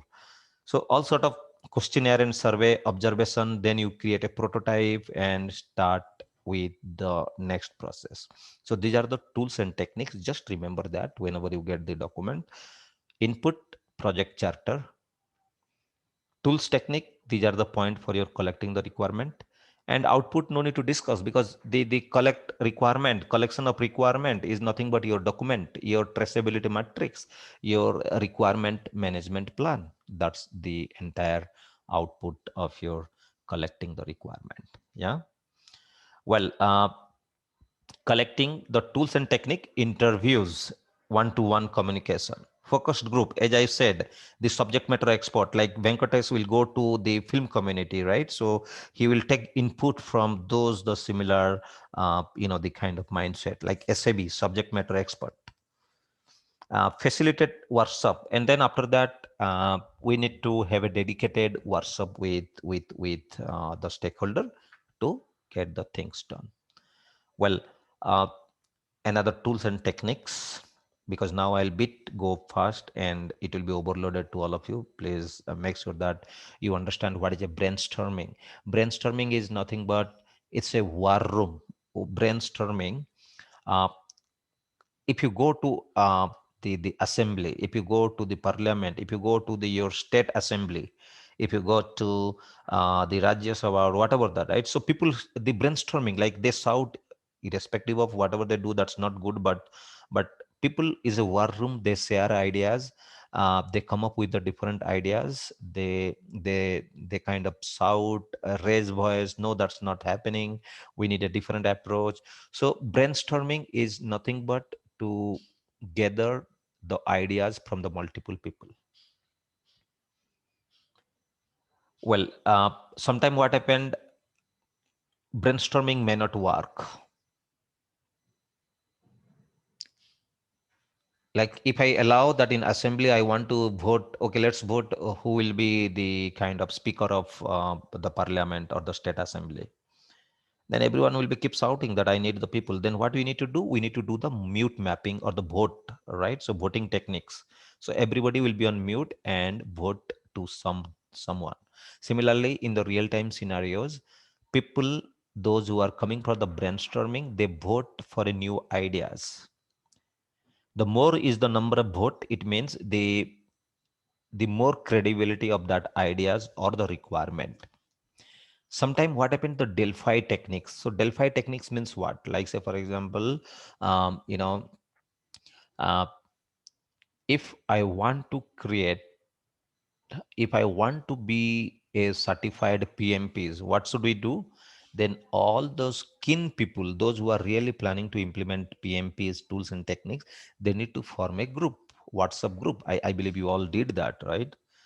So what you need to do, because all those expert or the all the the equal minded people come together, and basically you are the expert, I can say, where you want to share your ideas and you all are planning that how to, let's plan for the PMP exam. So that group is basically nothing but collection of experts people, and you give your experts opinion, right? So that's becoming your Delphi technique. Delphi technique means if I am doing something on the Azure or the cloud or Microsoft, I don't go and ask the those who are working in the military. or military also we have the project, right? So they have also the directors, they have also the its project in military, right? I don't do that because for me, if it's a COVID-19 app, then I need to talk the SMEs, the doctors, the clinical trial research people, right? The the ICMR team, AstraZeneca company who was creating the vaccines, producing the vaccines rather, I can say. So that's becoming your Delphi technique is nothing but your expert's opinion. Like you need to make, inform, and take the input from the people who are already knowing on to that subject, or they are already doing that activities. Okay, mind mapping. Okay, sorry. The mind mapping is nothing but it's a kind of random people will come back with the different ideas, and then we group them into a common, and in a common, like say for example 10 people will come in ideas, and we'll try to group them into four categories or the four bucket.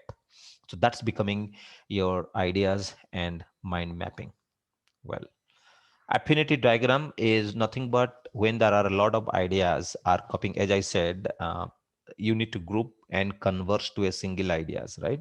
Affinity, like converging to a common ideas. So these are the collecting requirement tools and techniques. Yes, Prava, you are right. Is Delphi technique? Uh, yes, you are right. The subject matter expert. Yes. Delphi techniques is we need to take secure the input from the expert, right? Say for example, uh, when I very simple things like current political statement. If I want to, okay, let's not talk that. So you are right actually. Prabha, absolutely that's correct. SME give input, right? Does it mean that like sound SME give input that you secure the input from the subject matter expert, and that will be only selected people. So that's pretty simple thing. Yeah, good. All right. So moving back to the next group decision making techniques is actually there is another tools are also used. Group decision when we do not have uh, the SMA, or probably I can say one person is not strong in anything. So sometime what happened, we want to find it out other alternatives, and we are not strong good enough as a team, or I do not have enough people surrounded me, or I'm not able to reach out to the right person. So what we do, we cannot take a decision based on the SME, we go for a general decision, right? Group decision making techniques. What is a group decision making techniques? Like say for example, everyone feels that if I'm not able to secure the SMEs or subject matter expert, and we do not have a confident on the subject matter, we go for the group decision. First of all, there are the output is that unanimity, right? Everyone will agree to the ideas, and everyone feel in that that this is a great idea. Sometimes we consider that the majority of the people, right? So you know well, so support from more than 50% is the majorities, right? Okay, let's go ahead with the majority. Even 40% are not happy with that, right? For example, in Bihar election, NDA got, out of 100 something, right? So if I'm not wrong, 136 or something, and expect 26 or 23, whatever, 25. So they expected the full majority was to 50 odd, right? So roughly, and then you need to take, the NDA received more than 50% of, so that's called as the majority. So you need to take the input from the collecting the requirement, consider the majority output or the input or output from the majority of the people. Plurality means uh, okay, now assume that in a real time scenarios, uh, suppose assume that you must have seen that in politically sometime what happened, none of the party will get the highest, the mandate, right? So what you need to find it out, you need to find it out the at least not 50%, but who is the highest. uh, that's how it happened in Mumbai, right? So when BJP, or let's not being politically, like if one party is getting majority, then you invite them. Even the, the governor will ask, please prove or your majority, even though they have not received the highest number, but still as per the numeral, I'm like, they have not secured the more than 50%, but still governor will invite to the party which has secured the highest one. So that is known as pluralities. The largest block in the group decide. Yeah, and then the group will do that. Then that's whatever they do, that's a different story. But dictatorship, finally you say that I'll not consider anything, I as a project manager will take care of my uh, decision. Well, no need to discuss questionnaire and survey, observations, prototype. Based on the small setup work, you need to decide whether you want to take a decision or not. Prototype is used when uh, basically you do not want to reach out to the larger audience. And sometime what happened, and then there are not much people who are aware of this current project or the situation or this type of requirement. So what you need to do, you need to do the prototype.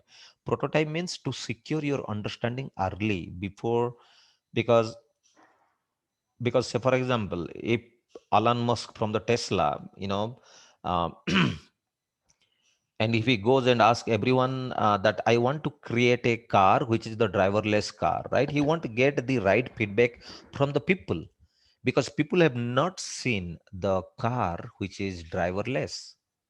So what Alan must need to do, he must create a prototype with a small set of people, that is it really feasible or not. He need to create an algorithm that machine to machine communication, internet of thing, artificial intelligence, all sort of concept, and embedded into the car, and the car will drive without any drive or human interaction, right? Intervention. So that's how prototype is also one kind of state for securing early feedback. Well, so collecting the requirement done. And what are the output? As I said in the previous slide, requirement document, management plan, traceability matrix. You just need to remember that. I'll not cover this because what is a requirement documentation? It may be the acceptance criteria, it may be the SOW, it may be the functional requirement, it can be the objective, the vision statement. Sometimes it might be the documentations or the training document, support document, assumptions, gut feel, like Venkatesh invested the money, you know, in a land where he just felt the kind of gut feel that I will create after 10 year or 5 year some film studios, right? So that is the assumptions he made without calculating all sort of things. All right. Okay. Uh, Now, requirement management plan, which is the second part.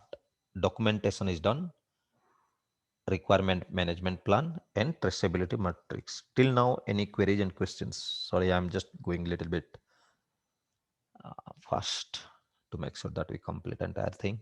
Any queries and questions?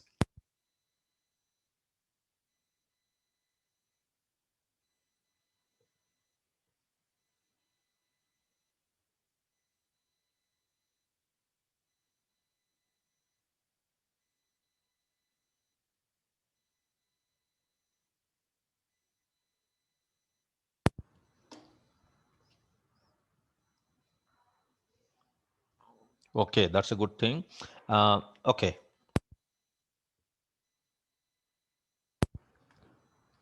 Why it is not moving? Okay, so the questions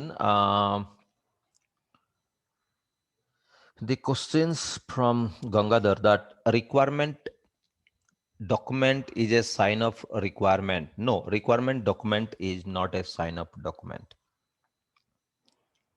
Requirement document is the early form of the requirement captured. Yeah.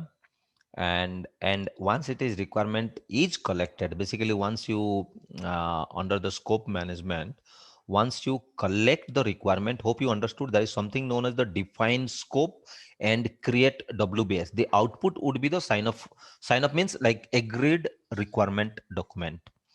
But this is just collecting the document or the requirement as of now, Gangadhar. Hmm? Is it clear? Because after collecting the requirement or the requirement documentations, which is the initial form, we have something known as the define the scope phase. Yeah. And that is also known as the create WBS. And after that, we can say that, okay, now this requirement is fixed. We have created the documentation and it looks okay. We can say that it's a final state of the requirement. Yeah. But it's an early form of the requirement. Is it clear, Gangadhar? Okay, good.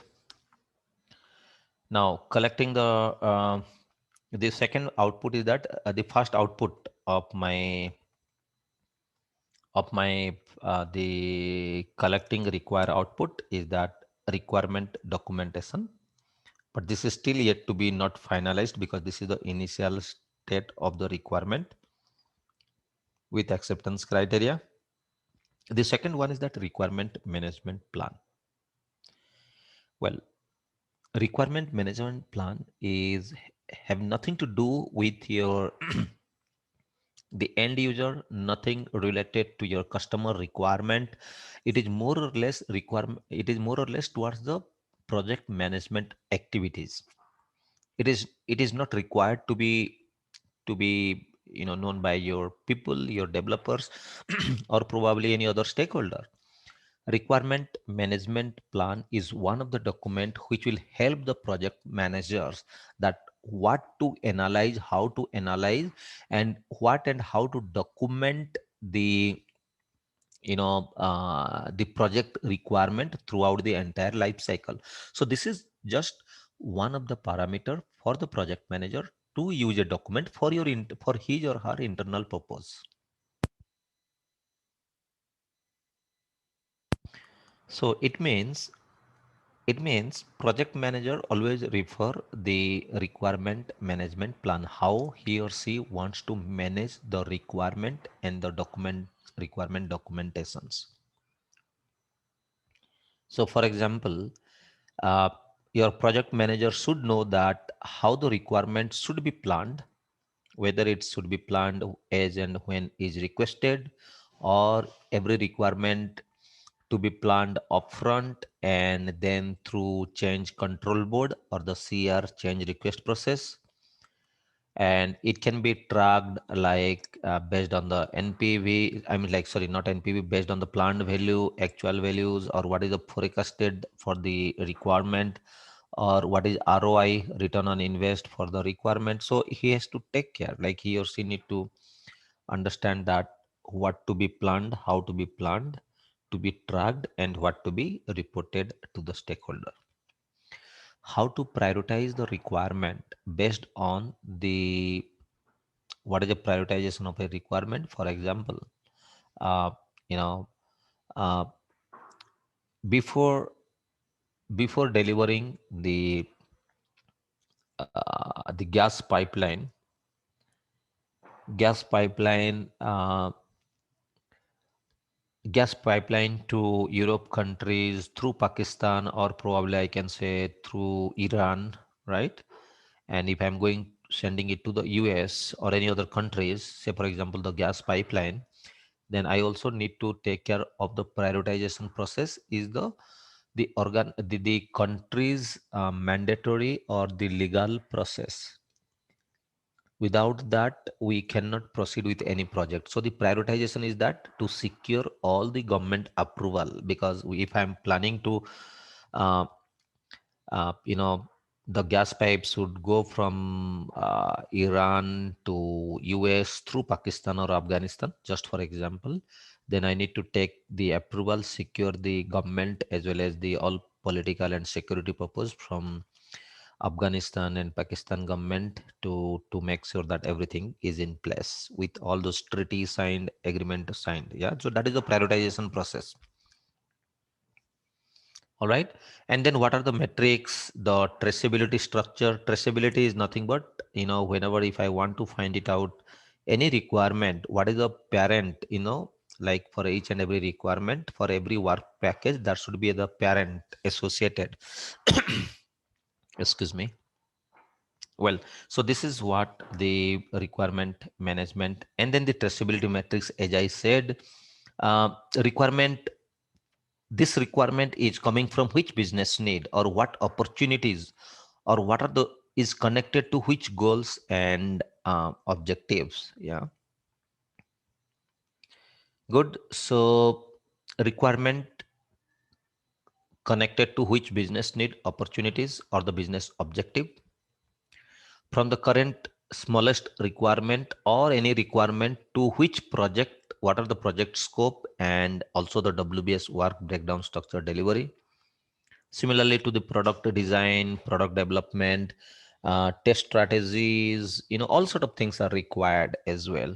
So that is the traceability matrix. Matlab you should know that your requirement is connected to which parent requirement. Yeah.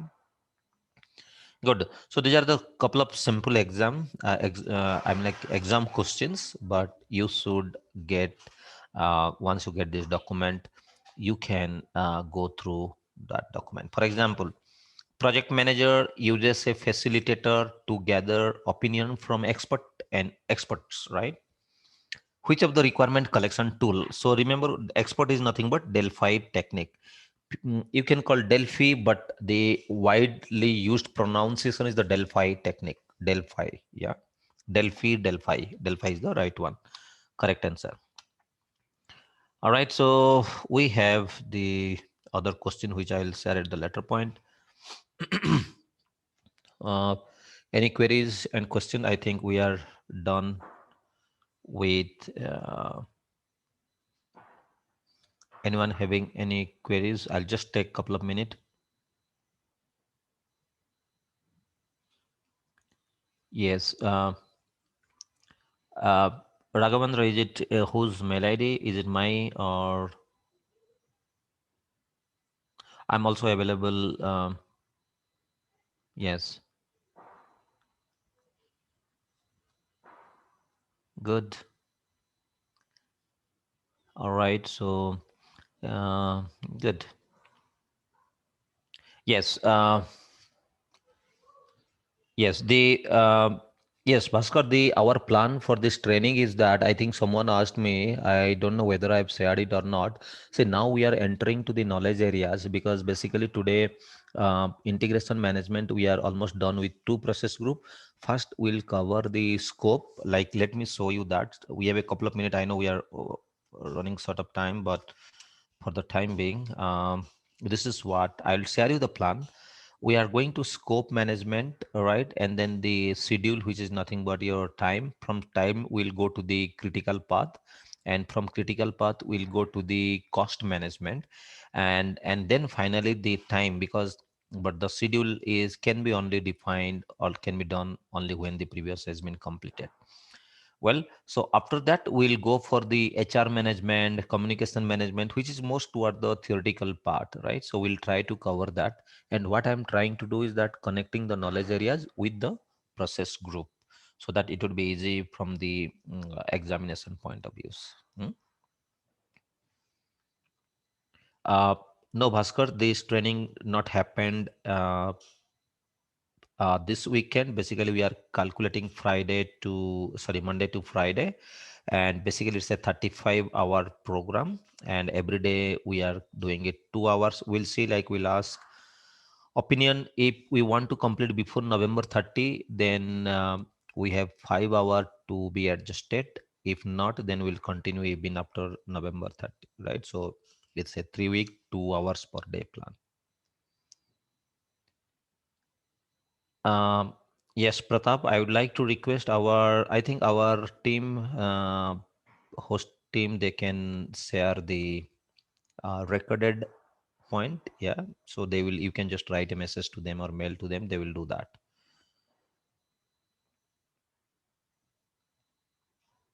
Yes, of course. That's a good, Bhaskar, that we need to because I have planned the training accordingly. I'll share you my the schedule because what I planned till November 30 plus the 5 hour. Like 30 means the 15 days, 3 weeks, 30 hours. We require 5 more hours, and I planned something for you which I'll share with you. I'll share today to our team so that tomorrow uh, I'll display to everyone. Yeah. So let's make it public because whatever I'm doing, you can at least map it to certain things. Yeah. Yes. Yes. I know, Bhaskar, because that will help for us. Yeah. Um, yes. The one simple test I will provide Narasimha, that one, once it is done, then you can keep preparing for that. Yeah. So good. I think I'm done for that, but I wanted to cover the scope one, which is the behind the schedule for the scope for 2, 3, 4, 5 slide. Uh, it is to be covered tomorrow. Yeah. Yes, Narasimha, I think you will get it from the team. They will provide you the end of this that. Yeah. One course completion certificate. Yes. Yes. All right. So I think we are done for the day. Any queries and questions, please? Uh, yes, Sandeep, yes. I will share the second slide. First slide has already been shared, the PDF document. I'm not sure if you have received or not. I would like to request Rajendra and Kiran, you need to reach out to them and you should get that previous document. This one I will share tonight or tomorrow early before noon. I'll share to the team. Good. Sandeep, done. Link, Bhaskar. Okay, you can always fill up that. Good, team. If no queries, I think we are good to wind up for today. I look forward to meet you tomorrow. Please come up with the lot of queries and questions. Thank you very everyone for joining with me. Wish you all have a nice day, and we are meeting tomorrow. Uh, Tomorrow by 7 p.m. IST. Good. Have a nice day, guys. Stay safe, and we'll meet tomorrow. Bye bye.